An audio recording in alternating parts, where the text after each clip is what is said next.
Meron kang baril, di po ba? Yes po, Your Honor. Expired po yung license nun, Your Honor, kaya tinunover ko po kay Major Quijana. Alam mo ba na yung baril na yun, yun na yung nakita doon sa vault ni Mr. Lee? Inabot po sa akin ni Police Major Quijana yung baril. Kinuha na ni Police Staff Sergeant Democrito. Sino ang nag-utos sa iyo na dalhin mo sa taas yung baril? Police Major Jason Quijana po. Ilang taon na po kayong nagsisilbi kay Mr. Lin? 6 months pa lang po. 6 months. Wala po kayo nakita na dala-dala niya? Wala po, sir. Mr. Antonino, kayo po ay dating pulis. Yes, Your Honor. At ngayon, hindi na po kayo pulis. Yun po yung na-receive ko po, Your Honor, na dismissal po. So, if you're dismissed from kung na-dismiss ka sa pulis, hindi ka na pulis. Simple lang yung tanong ko eh. Yes po, Mr. Chair. Di ba? Huwag kang umiwas. Di ba? Ikaw ang dating pulis, na nung pulis ka, ikaw ang naging daan ni Mr. Michael Novicio at Mr. Rainier Macadat na makilala nila si Major Quijana. Yes po, Mr. Chair. Paki-narrate kung paano mo nakilala itong dalawa, si Mr. Novicio at saka si Mr. Macadat. Paano nila nakilala si Mr. Quijana? Thank you po, Mr. Chair. Magandang umaga po sa lahat po. Ito po ang totoong istorya pong nangyari po diyan. Kung paano ko po nakilala to si Michael. Si Michael lang po, pero si Rainier po hindi ko po kilala siya. Una po, meron po akong pinsang gwardiya po dun sa Solimer. Yun po ay pinapasyalan ko po. Normal lang po sa magpinsan na minsan makita po kami, magkwentuhan. Ngayon po, bandang gabi po yun. Nung ako'y pauwi na po, may nadaanan po ako na sasakyan. Yun po, na bali nadaanan ko po doon si Michael. Meron po kasi akong nadaanan po na sa kanila po na nakita po na may ginagawa po sila doon sa may harapan po ng sasakyan. Which is po yung plaka po. Ngayon po, bilang isang pulis, may instinct po tayo na inotion ko po sila na ano po yung ginagawa po nila dyan. At nung ako po bumaba ng sasakyan, upon verification, tinanong ko po sila at narinig ko po kay Michael na nagsabi po siya sa akin na patay, yari na. Ngayon po, nung i-check ko po yung ORCR ng kanilang sasakyan, yung Toyota Alphard, inigay naman po sa akin ni Michael na hindi ko naman po siya na pinuwersa na ibigay sa akin. Sabi ko po, check ko lang po yung ORCR ng sasakyan. Then nung pagka-check ko po ng ORCR at dun sa plaka na nakakabit dun sa may sasakyan ng Alphard, magkaiba po yung nakakabit dun sa plaka ng sasakyan. At yun na po, doon na po kami nagsimula na magsabi sa akin si Michael na, Sir, na huli nyo na rin po kami. Meron po kaming ilalapit sa inyong malaking problema ng aming opisina. Which is po yung tungkol nga po dun sa barel, then dun po sa mga boss nilang Chinese. Pati rin po yung tungkol po, nabanggit din po nila sa akin yung tungkol po sa mga babae na dinadala po nila ng personal dun sa high class casino. At sabi ko, huwag tayo dito mag-usap sa kalsada kasi meron kaming tamang opisina para kayo maimbestigahan at masabi niyo yung inyong mga problema about sa boss ninyo at tungkol po sa recruiter na baril. At nabanggit din po nila sa akin yung tungkol po sa pera na meron daw po silang nakikitang pera ng boss nila at yun po at sila mismo yung nag-escort po dun sa boss nila na may pera po silang kinukuha dun somewhere sa high class casino, which is hindi ko na po mabanggit yung pangalan nung kung casino po yung sinabi po nila sa akin. At yun po, doon po sa yung sa pagsita ko po sa plaka sa kanila,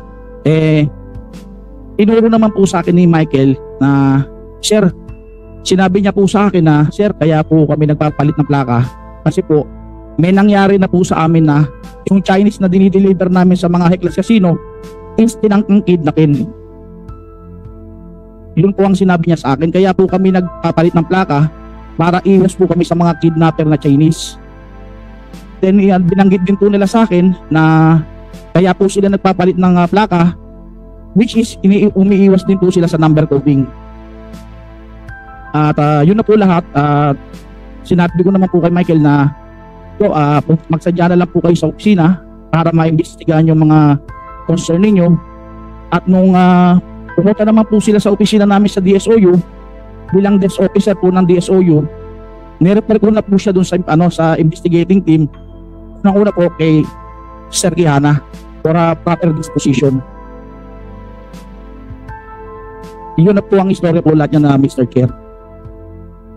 Maraming salamat. Pero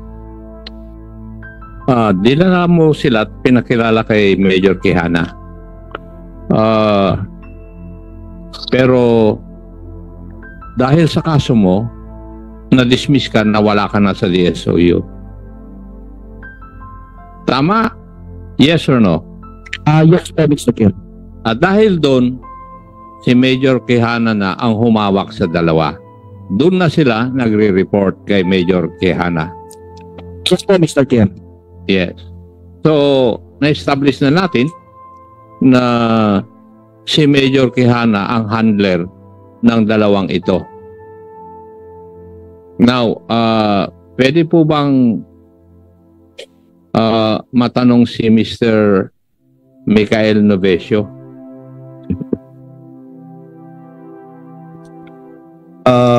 Sige, Michael Novesio.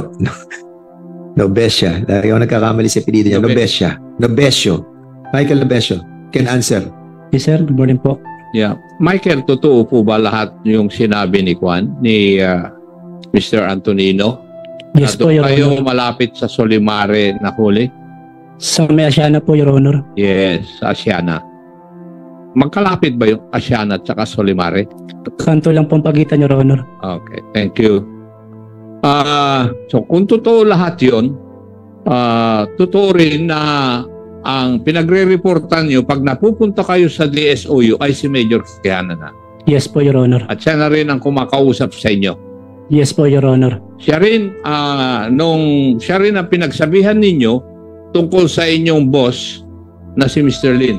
Yes po, Your Honor. Tungkol sa mga baril, tungkol sa mga pera, Yes po, Your Honor. tungkol sa mga babae. Yes po, Your Honor. Yes, yon. At ang ginawa niya ay, dahil dun sa inireport ninyo, plinano kung paano i-raid yung bahay.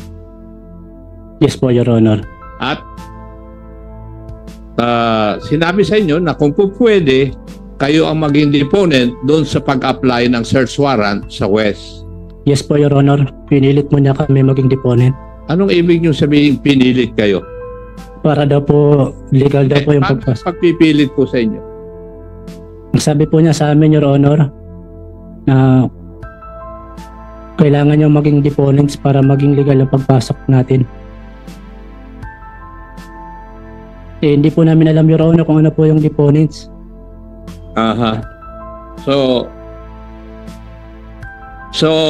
ginawa po ninyo yon. Ano po ang, pwede po bang sa pagkatanda ninyo, totoo bang ang application ay para sa illegal firearm? Yun po yung nabasa ko po doon, Your Honor. Yes.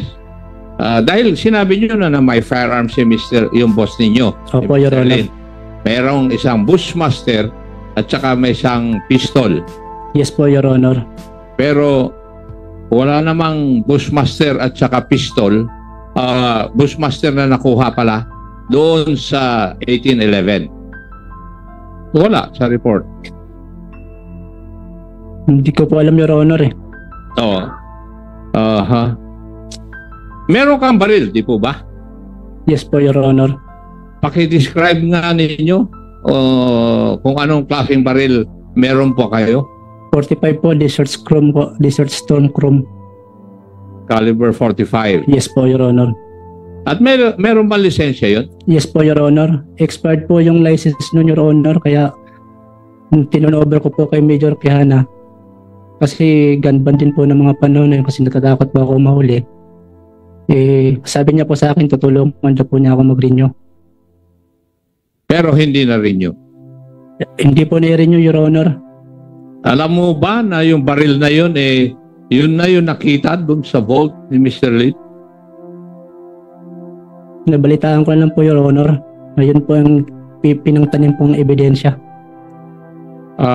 General Tates, sino na yung mga pulis na nag-disassemble ng mga baril?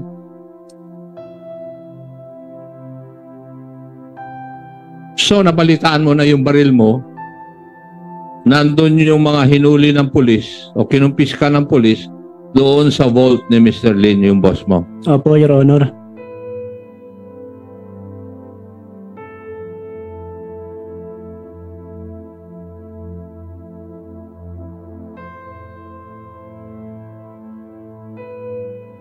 Nandyan na yung please identify yourself. Good morning, Mr. Chair. Good morning to this honorable committee. I am Police Staff Sergeant Genesis Ruiz, Your Honor. Ikaw nung nakarang hearing, ikaw ang nagtestigo na kayo ang nagkalas nung baril na Desert Storm. Ganito po yung scenario, Your Honor. Yung kwento. Dumating po ako sa office. Inabot po sa akin ni Police Major Quijana yung baril na kahit tulad doon sa nababanggit ng ating deponent na si Michael Novicio. Yung Chrome, tas Desert Storm. Pero may serial number pa po yun. Hindi ko lang po talaga maalala kung ano po yung serial number. Pinakalas po sa akin yun po, Your Honor. Yun lang po. Tapos kinuha na ni Police Staff Sergeant Democrito. At si Sergeant Democrito, siya ang naglinis ng baril para magmukhang kapanipaniwala na hindi lumang baril yon. Yes, Your Honor. Yes. Which dinenay naman ni Sergeant Democrito. Kaya nga binibigyan kanina ng pagkakataon ni chairman na magsalita ng totoo pero ayaw pa rin. Noong Your Honor, parang may narinig din po kasi akong inutosan ni Police Major Quijana na kumuha ng grinder, isa sa kasama namin. Dito po siya, Your Honor, yung kasama namin na utosan. na Kumuha ng grinder, Your Honor. driver, Grinder. na sige. Talagang inayos talaga.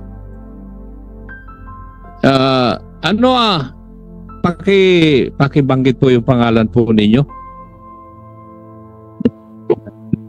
Good morning po, Mr. Chairman, sir. Ako po si Patrolman Elson Calupa, sir. Natatandaan mo po ba kung meron kang baril na inayos? Sa baril na inayos po, Mr. Chair, wala po. Bali, during that time po, may trabaho sa Viber namin na nabasa ko lang po. Nagpaalam po ako na malilate. Dahil ako lang po yung wala, bali nautusan po sa akin na po pinadala yung grinder, sir. Para saan yung grinder na yun? During that time, Your Honor, wala po akong idea kung saan po. Basta sinunod ko na lang po. Nagdala po ako sa opisina. Kanino mo binigay yung grinder? Binigay ko po kay Sir Democrito, sir. Kay PSSG Democrito. Tapos after nun, sir, hindi ko na po alam kung saan nila ginamit, sir. Sa pagkaalam po ninyo, saan po ba ginagamit yung grinder na yan? Pagtungkol sa baril? Sir, kung sa baril po gagamitin, pwede po sa serial number, sir. Yeah. Thank you. So, napapatunayan natin na sinasabi nila na may baril yung si Mr. Lin o yung Chinese, may Bushmaster, may Kwan, ang pinagtataka ng representanting ito ay kung bakit kailangan pang magdala ng baril na pang-planting kung sigurado na may baril talaga yung subject ng search warrant. So ibig sabihin, plinano talaga ito na just in case walang makitang baril o kaya kung may baril, gagawing savings, ay merong ipapalit na baril. So, si Mr. Rainier, Yes po, Your Honor. kayo po ang driver. Opo. Lahat po ba ng sinabi ng iyong kasama si Mr. Michael Novicio ay katotohanan? Yes po. Si Mr. Novicio, siya ang pumasok sa trabaho para magsabi po sa inyo na nandun na yung subject ng search warrant. Yes po, Your Honor. At ikaw naman ang ginamit ng pulis para mag-guide sa kanila para doon sa Solimare. Yes po, Your Honor. Yes. Ikaw ba ang nagdala ng baril? Yes po, Your Honor. Saan mo inilagay yung baril? Hindi po ako nagdala ng baril, Your Honor. Ako po yung nautusan mag-akyat ng baril pataas. Kanino mo ibinigay yung baril nung inakyat mo sa taas? Hindi ko na po matandaan, Your Honor, dahil marami pong tao sa 1811 nung time na yun. Sa lahat ng pulis na nandito nakasama doon sa operasyon, hindi mo matandaan kung sino. Hindi po matandaan, Your Honor. Sino ang nag-utos sa iyo na dalhin mo sa taas yung baril? Police Major Jason Quijana po. O siya ang nag-utos sa inyo? Opo, Your Honor. Okay. At si Michael, ikaw rin ang nagsabi sa pulis na may inalagaan na mga babae yung iyong boss. Yes po, Your Honor. At ikaw ang driver, nagdadala sa lahat ng mga dapat puntahan ng mga babae. Bodyguard po, Your Honor. Opo, ako, kapwa ko po nagbabantay sa mga babae po. At ang driver ay si Rainier. Your Honor, paiba-iba po kaming kasamang driver. Okay. Thank you. Rainier, sinong nasa babaeng nasa tabi mo? Translator po namin yan, Your Honor. Morales, Miss Morales, no? Siya yung isa sa mga katulong doon, Chairman Akop. Yes po. Miss Morales, Yes po. yun pong sinabi lahat ni Rainier at saka si Michael, katotohanan po yun. Wala po akong alam sa barrel, sir. So, ibig sabihin, kayo na ang nandun sa 1811, pero wala kayong nakikitang baril na dala-dala o nandun sa 1811 na pag-aari ng iyong boss. Yes, Your Honor. Wala po akong nakikita. Wala. Wala po. Now, that explains the reason why kailangan magkaroon ng dadalhin na baril para i-planting. So, wala. Wala po. Wala kang nakita. Ilang taon na po kayong nagsisilbi kay Mr. Lin? 6 months pa lang po. 6 months. Wala po kayong nakita na dala-dala niya? Wala po, sir. Okay. Mr. Chair. Congressman ako, may kanting tanong lang ako doon. 6 months ka doon. So, pero yung anong trabaho mo doon? Naglilinis ka ng... Translator po. So, nagta-translate ka tapos naglilinis ka. Opo. Yung mga kwarto ba doon, napapasok mo lahat yun? Opo. So, doon sa subject na kwarto, alam mo naman na meron doon, di ba, yung opisina, doon sa may CR. Opo. Kasi doon nakuha yung baril di ba? Opo. Di ba, saka yung mga magazine. Opo. So, may mga nakikita ka bang mga magazine doon ng baril? Wala, sir. Wala po. Okay.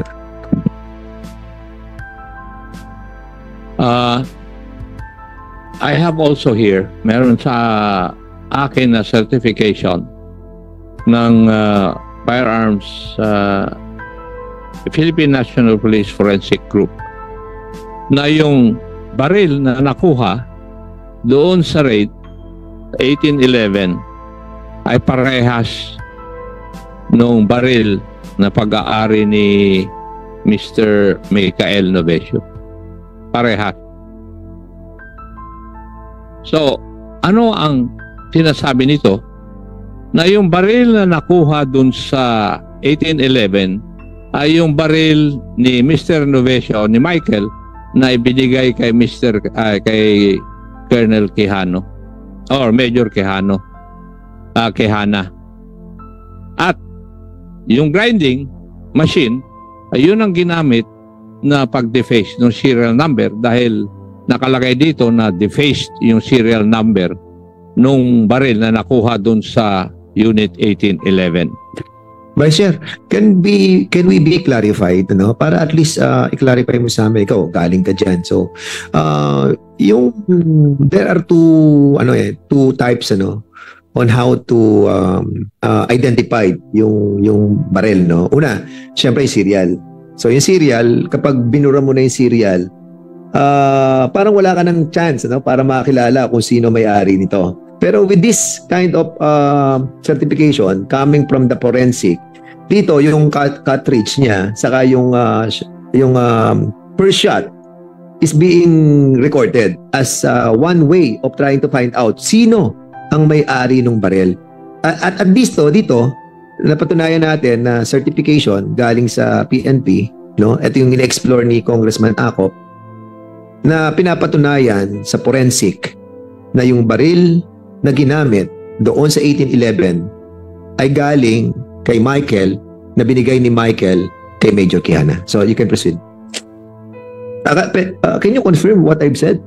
Kasi hindi naman ako pulis, tama ba yan? Yes. Kasi may kanya-kanyang karakteristik yung yung bore ng firearm which I think hindi alam nitong mga pulis na ito.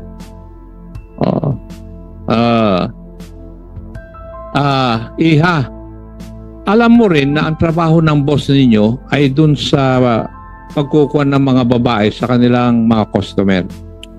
Yes po. At totoo rin po ba na